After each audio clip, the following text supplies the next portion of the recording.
Cher monde, beaucoup m'ont averti que la divulgation de cette vérité pourrait entraîner certains défis dans ma vie, car il existe de nombreuses institutions où cette vérité serait considérée comme perturbatrice de leur système. Je désire vivre une vie heureuse et paisible, et je prie pour la longévité, non seulement pour moi-même, mais aussi pour toute notre espèce. Sachez que je ne causerai jamais de tort à quiconque. Cependant, si ma vie doit affronter des difficultés pour que cette planète puisse être préservée, je surmonterai ces épreuves. Ce que vous êtes sur le point de découvrir remettra en question et potentiellement redéfinira votre perception de la réalité. Ce voyage ébranlera les fondements mêmes de notre compréhension du monde. Chaque croyance, chaque élément de connaissance qui vous est cher sera scruté, remis en question, et potentiellement transformé au fur et à mesure que nous plongerons dans cette exploration profonde. Un voile sera levé devant vos yeux. Des vérités éclairantes, autrefois obscurcies, vous seront révélées, et vous commencerez à voir le monde sous un nouveau jour. Terrence Howard a grandement contribué à cet éveil grâce à la publication de son ouvrage gratuit que nous sommes sur le point de découvrir. Mais ce n'est pas tout, car nous explorerons également les écrits hermétiques de l'Égypte ancienne, là où tout a commencé. N'oubliez pas de rejoindre notre communauté d'entrepreneurs motivés en vous abonnant pour ne surtout pas manquer les prochaines vidéos exclusives qui arrivent sur la chaîne, sans oublier de récupérer votre formation offerte dans la description. C'est gratuit. Dans son ouvrage, Terrence Howard, un chercheur de vérité, a étudié l'univers en profondeur. Il ne s'est pas contenté d'un seul point de vue, mais a analysé toute l'histoire de nombreux textes anciens, diverses sciences et différents points de vue. C'est cette synthèse de toutes ces sources qui l'a conduit à une vérité profonde. Au cours des derniers siècles, notre société s'est construite sur de nouvelles croyances, intégrant des idées et des notions récentes tels que les démons et les anges, souvent associés au bien et au mal. Ensuite, nous nous sommes basés sur ces notions de bien et de mal pour définir ce qui était jugé bien et ce qui était jugé mal. Ainsi, nous avons catégorisé les gens comme étant soit bons, soit mauvais, ce qui a engendré de nombreuses divisions conduisant à des conflits et des guerres. Nous avons commencé à juger en fonction de ces catégories, en séparant chaque personne en bons et mauvais. Cette division s'est étendue à de nombreux aspects de la société, créant des oppositions entre complotistes et non-complotistes, entre les personnes spirituelles et matérialistes, entre hommes et femmes, et ainsi de suite. Cette mentalité de division a divisé la société tout entière, car elle s'est répandue dans l'esprit de chacun. Ainsi, si nous sommes divisés dans notre esprit, nous cherchons automatiquement la division. Analysons par exemple le dollar d'un point de vue neutre. Si vous regardez à l'écran, vous verrez un billet de $1. Les symboles, les phrases et les chiffres présents sur ce billet ont alimenté pendant longtemps de nombreuses théories conspirationnistes, opposant les partisans et les opposants de ces théories. Mais en réalité, les deux n'avaient-ils pas raison? Les complotistes sont des personnes qui cherchent à creuser et à découvrir la vérité, mais avec un point de vue marqué par la division. En revanche, les non-complotistes ont confiance et ne cherchent pas à approfondir. Est-il possible de trouver la vérité en creusant tout en adoptant un point de vue neutre, dépourvu de croyances limitantes? C'est ce que nous allons tenter de faire. Sur la gauche du dollar, nous voyons une pyramide, symbole des civilisations anciennes, surmontée d'un œil, symbole de l'illumination souvent associée aux Illuminati. Au-dessus de cette pyramide, la phrase « Annui coeptis » est inscrite. En français, Annui se traduit par approuver et coeptis par commencement. Ainsi, cette phrase pourrait être interprétée comme le début d'une approbation. Juste en dessous de la pyramide, nous lisons la phrase Novus Ordo Seclorum, qui signifie le nouvel ordre des siècles. Il s'agirait donc du début de l'approbation d'un nouvel ordre des siècles. Mais que cela pourrait-il signifier? C'est ce que nous allons découvrir. En regardant maintenant du côté droit, où se trouve le symbole de l'aigle, nous trouvons la phrase « E pluribus unum », traduite par « parmi beaucoup, un ». Certains ont tenté de comprendre cela en se basant sur des idéologies récentes, telles que le bien et le mal, soit la dualité, d'où la naissance des complotistes et des non-complotistes. Poursuivons notre analyse. Nous remarquons sur le dollar la présence d'une pyramide, un symbole que l'on retrouve dans diverses cultures, notamment l'Égypte ancienne. Cela suggère que les symboles et les phrases inscrits sur le dollar représentent des idées qui remontent bien plus loin dans le temps que les derniers siècles, jusqu'à l'époque de l'Égypte ancienne. Pour comprendre ce point de vue, il faut étudier ce qu'on appelle les textes hermétiques, des écrits anciens datant de l'Égypte ancienne à l'ancienne Grèce, regroupant 7 principes clés correspondant aux lois universelles, transmis par le premier pharaon d'Égypte nommé Hermès Trismégiste. Le premier principe de ces textes est le principe de mentalisme, défini par la citation suivante « Le tout est esprit, l'univers est mental ». Cette phrase explique que l'univers physique tel que nous le percevons est la projection de l'esprit du tout. En d'autres termes, tout est uni par une conscience universelle, que l'on peut appeler Dieu, la déesse, l'énergie universelle ou l'unité. Et cette conscience universelle est en chacun de nous, puisque c'est l'énergie universelle qui traverse et unit tout. Ainsi, l'univers matériel tel que nous le percevons est la projection mentale du tout. Si cela vous paraît étrange, cela me paraissait aussi, et c'est pourquoi j'ai approfondi mes recherches en me basant sur les sciences. Le premier point que j'ai compris et qui m'a fait redéfinir la réalité est que l'œil humain ne perçoit que le spectre de la lumière visible, compris entre 380 nanomètres et 780 nanomètres. Tout ce qui se situe en dessous ou au-dessus n'est pas visible à nos yeux. Nikola Tesla disait que tout est lumière, une idée que l'on retrouve également dans les travaux de Terence Howard sur sa quête de vérité. Aujourd'hui, les sciences ont effectivement prouvé que tout est lumière. Pour comprendre cela, remontons à la matière. Lorsqu'on divise la matière à son échelle la plus petite, on obtient l'atome. Les physiciens ont observé que les atomes étaient composés d'un noyau central entouré d'électrons gravitant dans un vaste champ de fréquences énergétiques. Ce champ énergétique, autour du noyau central de l'atome, correspond à environ 99,9% de la surface de l'atome, soit presque l'intégralité de l'atome est en fait constituée à 99,9% d'énergie et d'information, soit de fréquences énergétiques. Et ce champ de fréquences énergétiques représente un champ d'information constant. C'est-à-dire que sans ce champ d'énergie, l'atome n'aurait pas les informations nécessaires pour se former. Donc, il n'aurait pas de forme, ce serait le chaos. En soi, cette énergie est ce qui permet de maintenir l'ordre. C'est en quelque sorte un échange d'informations qui a lieu sous forme énergétique, sous forme de fréquences contenant des informations. Pour la représentation à l'échelle humaine, c'est comme ce que nous faisons nous avec les réseaux sociaux. Nous échangeons des informations à travers nos téléphones partout dans le monde sous forme d'ondes, et ces informations sont transcrites sur notre téléphone sous forme d'images et de sons. De même, lorsque l'on allume la radio pour écouter de la musique, la radio capte une fréquence émise et la transcrit en son audible pour nous, nous permettant ainsi d'écouter notre musique préférée. Pour en revenir à l'atome, après la découverte de sa composition énergétique, les chercheurs ont rapidement observé que les électrons qui gravitaient autour du noyau de l'atome dans ce vaste champ d'énergie se comportaient de manière totalement imprévisible. C'est-à-dire qu'il était impossible de prédire où et quand les électrons apparaîtraient. Ils ne semblaient pas être soumis aux mêmes lois de la physique telles que nous les connaissons à l'échelle humaine. À notre échelle, par exemple, nous sommes soumis à la gravité ou à l'espace-temps, donc nous ne pouvons pas nous trouver à 2 endroits à la fois. Eh bien, dans le monde quantique, cela ne semble pas fonctionner ainsi.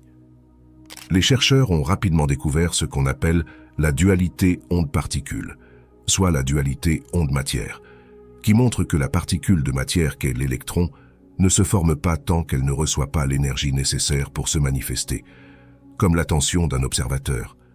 Cette découverte avait été faite notamment par les physiciens Niels Bohr et Werner Heisenberg, vers les années 1927, surnommée l'interprétation de Copenhague, évoquant cette relation d'incertitude dans le monde subatomique. Dans le monde subatomique ou monde quantique, tout semble déjà exister simultanément sous forme de probabilités infinies. Ce n'est que lorsque qu'un observateur place son attention sur quelque chose de matériel, qu'il veut trouver que le champ d'énergie invisible s'effondre pour laisser place à une particule de matière que nous appelons électron.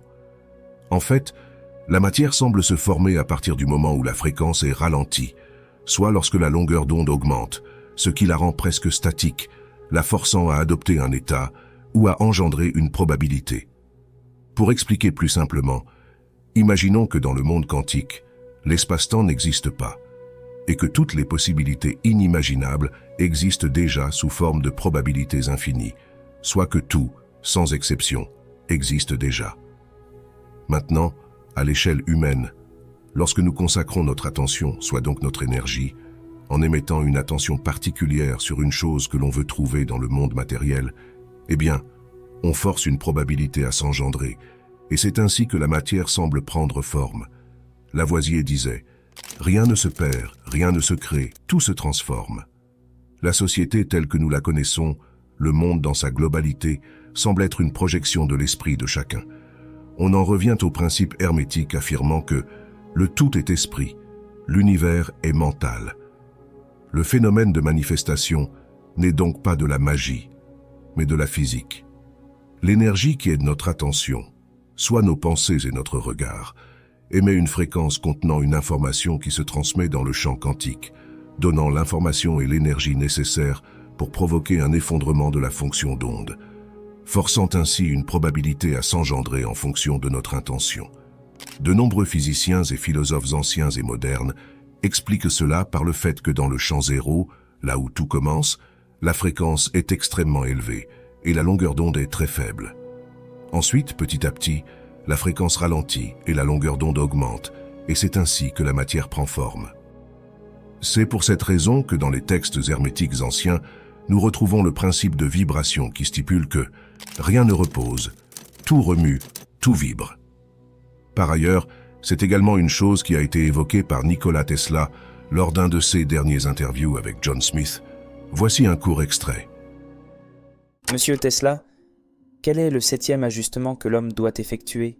Savoir comment l'énergie mentale et vitale se transforme en ce que nous souhaitons et maîtriser toutes les émotions. Les hindous lui ont donné le nom de Kundalini Yoga.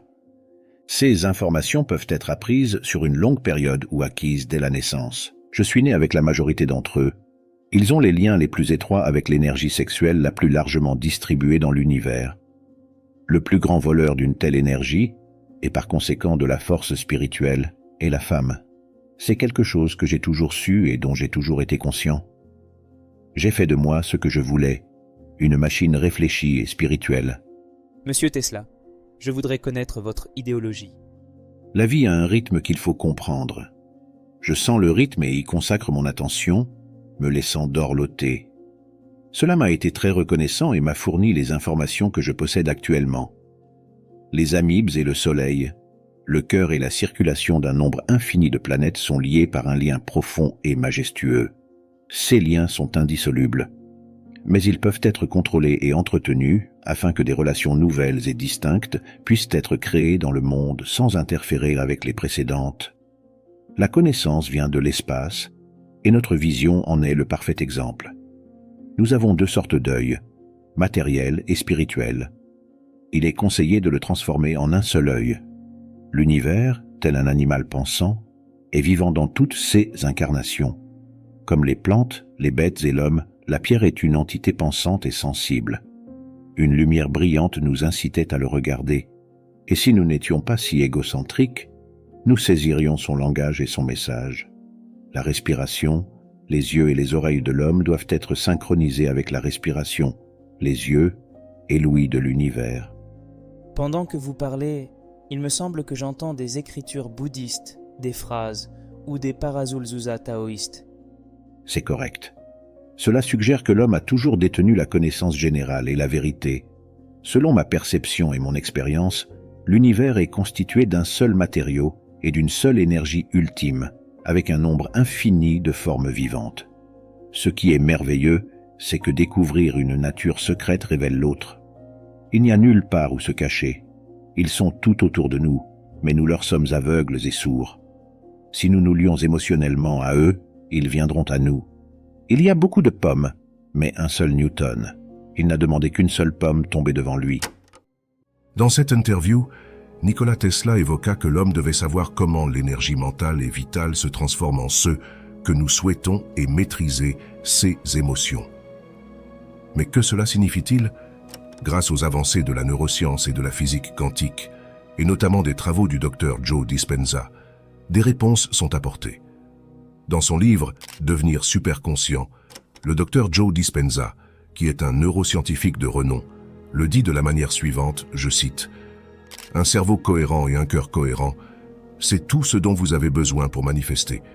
Nous savons qu'il faut une intention claire, soit un cerveau cohérent, et une émotion supérieure, soit un cœur cohérent, pour que la biologie personnelle soit modifiée et que l'individu cesse de vivre dans le passé pour vivre dans l'avenir. Cette association du corps et de l'esprit, des sentiments et des pensées, semble également influencer la matière, et c'est ainsi que l'on crée la réalité. » Fin de citation. Scientifiquement, le docteur Joe Dispenza et son équipe ont démontré plusieurs choses. La première est qu'une intention cohérente, soit un cerveau cohérent, associé à une émotion supérieure, soit un cœur cohérent, modifie la biologie interne.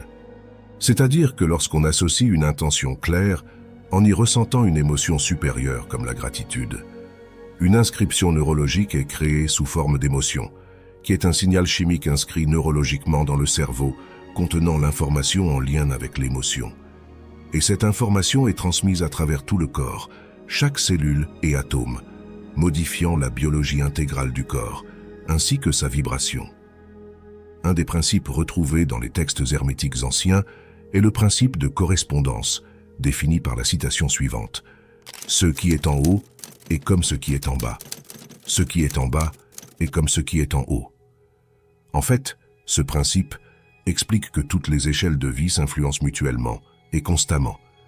Ainsi, les événements à l'échelle planétaire affectent ceux à l'échelle humaine, ainsi qu'à l'échelle bactérienne, et ainsi de suite. Et l'inverse est également vrai.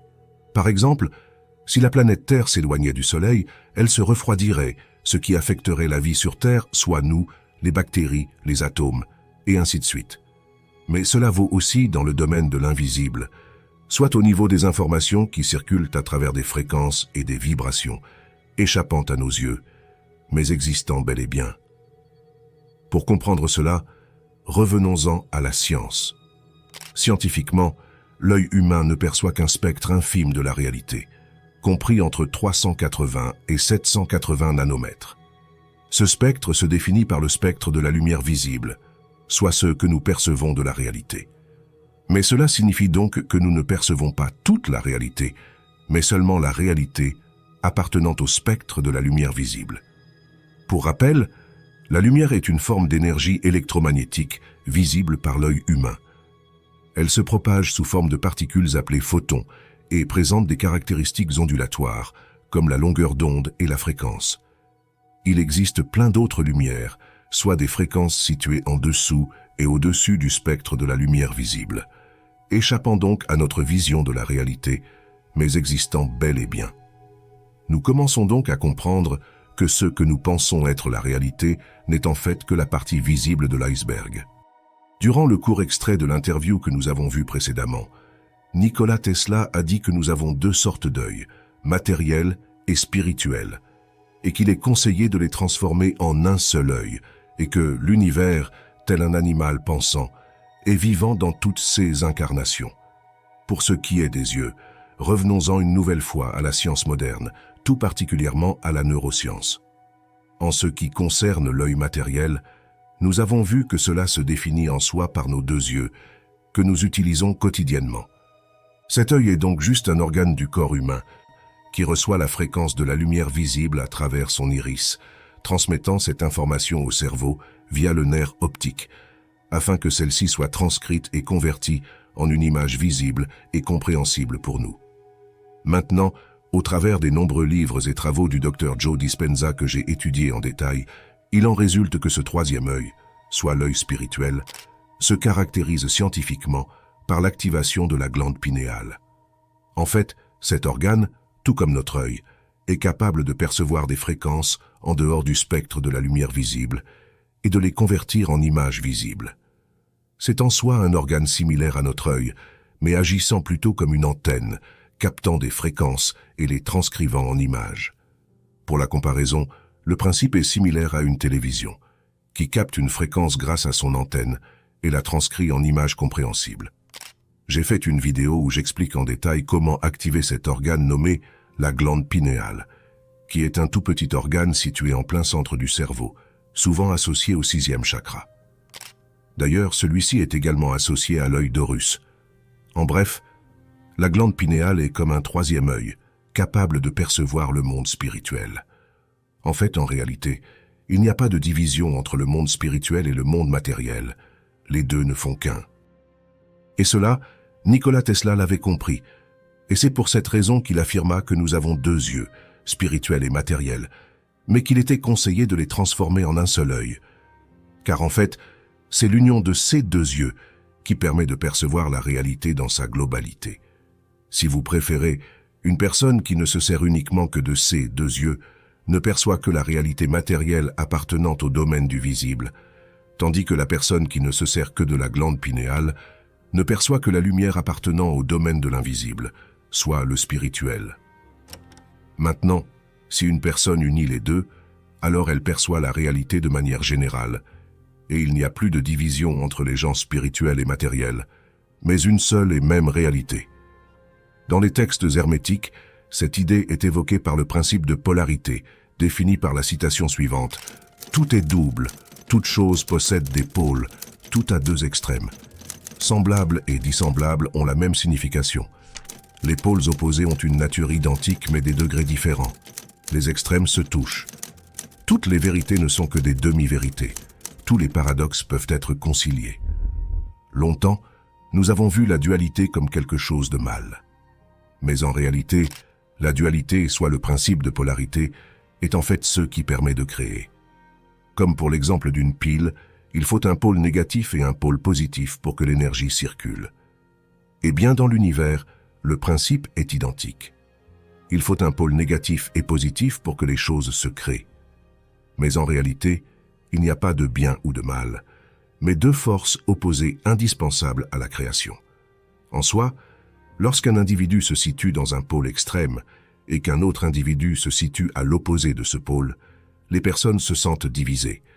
Mais en réalité, ce ne sont que les pôles opposés de la même chose. Pour l'exemple, prenons la température. Il y a le chaud et le froid, qui ne sont que les pôles opposés de la même chose, soit la température.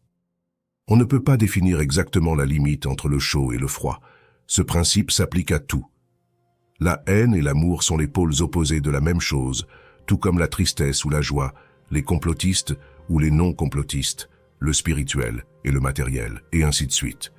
C'est ainsi que naît le principe de neutralité, ou la notion d'équilibre. L'union de tout se représente par l'équilibre, soit le principe de neutralité. Comme nous l'avons vu, le principe de polarité explique que tous les paradoxes peuvent être conciliés. Eh bien, pour concilier 2 opposés, il faut se situer à l'équilibre. Dans notre société, l'équilibre peut se représenter par la paix. Revenons-en au principe hermétique qui dit que le tout est esprit, l'univers est mental. En neurosciences, nous avons vu que l'esprit, soit notre conscience, est l'intersection entre les informations extérieures et intérieures. Par exemple, prenons une personne qui incarne intérieurement la paix. Premièrement, elle regardera la réalité à travers le prisme de ce qu'elle est intérieurement, soit la paix, et c'est ainsi qu'elle la percevra extérieurement. Deuxièmement, c'est ce qu'elle reflètera dans ses actions quotidiennes, dans ses discussions, dans ses actes, dans ses objectifs et dans son travail. Mais troisièmement, cela influence également sa biologie interne, et cela se projette également extérieurement à travers les informations circulant dans le monde de l'invisible. C'est ici que les émotions entrent en jeu. Lorsqu'une personne ressent une émotion comme la paix, cela émet un champ d'informations autour d'elle contenant cette information de paix, et cela influence tous ceux qui l'entourent. Ce champ est mesurable à l'aide d'appareils comme l'électroencéphalogramme. C'est une des raisons pour lesquelles, lorsqu'une personne est joyeuse, cela se ressent instantanément. De même que lorsqu'une personne est énervée, on peut le ressentir avant même de voir son expression faciale. Mais la réalité va bien plus loin que cela. Je dirais même que les pensées sont le fondement même de tout. La société dans sa globalité est la projection des pensées, croyances et idées de chaque civilisation. Regardez autour de vous. Chaque bâtiment, véhicule, voiture ou outil a d'abord été imaginé avant d'être créé. Tout naît d'une idée. Nos actions, nos choix, notre façon de nous exprimer avec les autres, les mots que nous utilisons, le métier que nous exerçons, tout cela est d'abord une pensée qui germe dans notre monde intérieur avant d'être projetée dans le monde extérieur. On l'appelle souvent le principe du miroir, affirmant que notre monde extérieur est le reflet de notre monde intérieur. C'est pourquoi, dans l'extrait de l'interview de Nikola Tesla que nous avons vu précédemment, il disait que l'homme a toujours détenu la connaissance générale et la vérité, et que selon sa perception et son expérience, l'univers est constitué d'une seule énergie ultime, et que tel un animal pensant, l'univers est vivant dans toutes ses incarnations. Ce principe renvoie au principe hermétique selon lequel le tout est esprit, l'univers est mental. L'univers est présent en chacun de nous, et tout est possible à celui qui croit. Rien n'est en fait impossible, car les possibilités sont infinies. Comme nous l'avons vu à l'échelle subatomique, le champ énergétique de l'atome attend une intention pour engendrer l'électron, soit la particule de matière correspondant à une probabilité parmi le champ infini de probabilités. En somme, l'esprit demande, et l'univers engendre. Ce que nous pensons, nous le devenons, n'est pas seulement une citation, mais un fait. En étudiant la neuroscience et en revenant aux travaux du docteur Joe Dispenza, plusieurs faits ont été prouvés. Le premier, au travers de son livre « Le placebo, c'est vous », et que l'esprit est capable de rendre malade ou de guérir en fonction de la croyance de l'individu. Ce fait a été clairement démontré à travers de multiples expériences que je vous invite à découvrir dans son ouvrage. Mais pour vous donner une idée de la puissance de l'esprit sur le corps, voici une étude tirée du livre « Le placebo, c'est vous ». En 1962, au Japon, des chercheurs ont rassemblé un groupe d'enfants extrêmement allergiques au sumac vénéneux. Les chercheurs ont frotté l'avant-bras de chaque enfant avec une feuille de sumac vénéneux en leur affirmant que cette feuille était inoffensive. Comme mesure de contrôle, ils ont frotté l'autre avant-bras de chaque enfant avec une feuille inoffensive qu'ils ont présentée comme étant du sumac vénéneux. Tous les enfants ont présenté des éruptions cutanées sur les bras qui avaient été frottés avec la feuille inoffensive, considérée comme du sumac vénéneux. Et 11 des 13 enfants étudiés n'ont présenté aucune éruption cutanée là où leur peau était entrée en contact avec du sumac vénéneux. Ce fut une découverte pour le moins étonnante. Comment des enfants hautement allergiques au sumac vénéneux ont-ils pu ne pas développer d'éruption cutanée lorsqu'ils y ont été exposés? Par ailleurs, comment ont-ils pu développer des éruptions cutanées à partir d'une feuille totalement inoffensive? De même, des milliers d'autres études ont été menées à ce sujet. Un médecin de guerre, à court de morphine, a injecté une solution d'eau salée à ses patients, leur affirmant que c'était de la morphine, afin de les opérer calmement, et cela a fonctionné, car ils y croyaient. De même, certains médecins utilisaient du placebo, soit un médicament ne contenant rien d'autre que de l'eau sucrée, et cela suffisait à guérir les patients, car ils y croyaient. Le docteur Joe Dispenza explique que c'est également ce que font certains vaudous, se servant du pouvoir de suggestion pour imposer l'idée d'un mauvais sort dans la tête d'une personne. Et quand celle-ci y croit, elle le manifeste en se rendant réellement malade. Le pouvoir de suggestion est également utilisé en hypnose, mais également dans la vie quotidienne. C'est le fait d'imposer une idée forte à une personne suggestible, et celle-ci adopte cette idée et la concrétise dans son esprit. Pour l'idée, c'est comme implanter une graine dans la tête de quelqu'un, et cette personne la fait germer. En réalité, tout est basé sur ce principe d'idée et de croyance, car c'est l'esprit qui engendre la matière. Dans un autre livre intitulé « Devenir superconscient », Joe Dispenza explique que le principe est identique pour manifester un changement dans sa réalité. Comme pour la guérison, c'est la croyance profonde en une potentialité de guérison qui engendre la guérison. De manière générale, l'univers fonctionne ainsi. La croyance profonde en une réalisation se manifeste dans la réalité, car on engendre une probabilité. C'est le principe de l'effondrement de la fonction d'onde en physique quantique.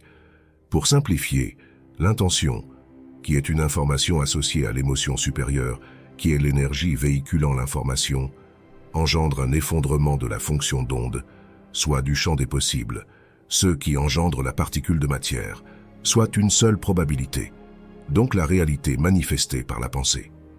Alors, si tout naît de l'esprit, il faut établir un changement d'état d'esprit pour engendrer une nouvelle réalité, car c'est de notre monde intérieur que naît le monde extérieur. Les hermétistes appellent cela l'art de la transmutation mentale. C'est un principe alchimique qui consiste à transmuter d'un état mental à un autre, comme la transmutation d'état à état avec les métaux. Nous avons vu que tout a deux pôles. Pour effectuer un changement d'état de conscience, il faut donc concentrer son attention sur l'état de conscience que vous souhaitez atteindre. Les hermétistes enseignent que le grand travail d'influencer son entourage est accompli à l'aide du pouvoir mental. L'univers étant complètement mental, il en résulte qu'il ne peut être conduit que par la mentalité. Pour ce faire, il faut donc changer sa vibration mentale, soit le pôle sur lequel on se situe mentalement. Les hermétistes le disent de la manière suivante, je cite, « Pour changer votre état d'esprit ou vos états mentaux, modifiez votre vibration. » Fin de citation. Tout individu peut changer ses vibrations mentales par un effort de volonté en fixant son attention sur l'état désirable. La volonté dirige l'attention et l'attention modifie la vibration. Cultivez l'art de l'attention à l'aide de la volonté, et vous avez trouvé le secret de la maîtrise des sentiments et des états mentaux. En nous basant sur tout ce que nous venons d'évoquer précédemment, réanalysons donc les phrases et symboles inscrits sur le billet de $1. À gauche, à l'emplacement de la pyramide et de l'œil de l'illumination, on y retrouve donc la phrase « L'approbation est le commencement d'un nouvel ordre des siècles », suivie à droite au niveau de l'aigle de la phrase « Parmi beaucoup, un ». En nous basant sur les principes hermétiques, cela évoque le fait que le monde précédent, basé sur la dualité, est en fin de cycle, et qu'aujourd'hui, un nouvel ordre arrive, où tout le monde ne fera qu'un. Cela peut se représenter par un éveil des consciences, et la phrase « parmi beaucoup, un » me rappelle le principe que le tout est esprit, l'univers est mental, soit le principe d'unité, où les pôles opposés se concilient. Cela ressemble fortement à un éveil de conscience, où tous les opposés seront conciliés, pour ne former qu'une seule et même unité. À l'échelle humaine, cela peut se représenter par l'idée que les dualités qui opposaient les hommes entre eux auparavant sont révolues, et qu'un nouveau type de conscience naît, où l'harmonie universelle et le sentiment d'unité unissent tous les êtres. À travers la méditation, de nombreuses personnes expérimentent constamment ce sentiment d'unité et d'amour inconditionnel. C'est ce qu'explique Joe Dispenza dans ses ouvrages, et expérimente dans nombreux de ses séminaires à travers le monde. C'est un fait que beaucoup de personnes sont en train de comprendre actuellement, une prise de conscience collective, et cela a pu s'effectuer grâce à tout ce qui s'est passé auparavant. C'est la dualité qui a fait naître la neutralité. Si vous souhaitez passer à l'étape supérieure et changer votre vie dès maintenant, je vous ai mis en place une formation gratuite à ce sujet. Le lien est dans la description. N'oubliez pas de vous abonner à la chaîne, sans oublier le petit pouce bleu. Je vous remercie et je vous dis à tout de suite dans une prochaine vidéo.